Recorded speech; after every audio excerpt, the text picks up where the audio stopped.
sorry.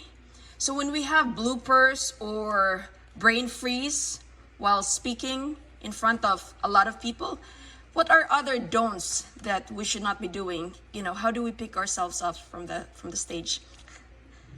I try to remember I'm human. You know, I make mistakes. I'm just like you. I'm not going to remember things. I'm going to fumble on things. I'm going to forget things. I'm going to call people by the wrong name. I know names are not my forte. My short-term memory is not that great, so it takes me a second to re-jog, and it's like, oh yeah. Like, I would spend way too much time apologizing for all those things and taking away from the content that I'm presenting if I'm constantly explaining to people why those things happen. And so I think one thing that we can all remember is that there's a lot of things in life we can't control. Like a speaker giving us fireworks at 10:30 a.m. You know, missing a card when we're counting things. Like, stuff happens. And I always try to remember that I'm kind of in charge of the energy of the room. And if I get distracted by that, what do you think the rest of the room is going to get distracted by? By that. So what I give my attention to, the room is going to notice more. If I forget something, just give myself a minute. I'm just going to step back, or I'm going to go get a drink of water. Like, nobody's going to be like, she totally forgot what she was going to say, loser. Like, no one's going to say that. No.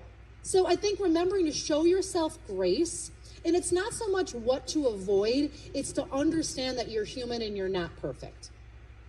But you're here to help people.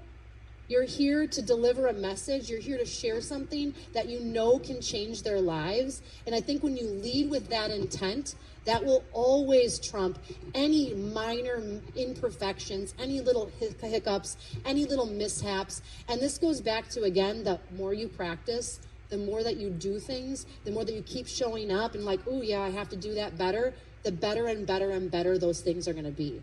Remember, you are all learning about all these things now. So you're like, whoa, yeah, I remember that one speaker, he paced that floor all the time. Or, yeah, that one guy, he was pounding the podium.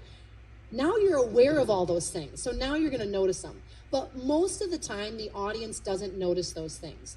Now, that being said, that does sometimes create interference. Why they can't understand why they're not connecting with you. They can't figure it out.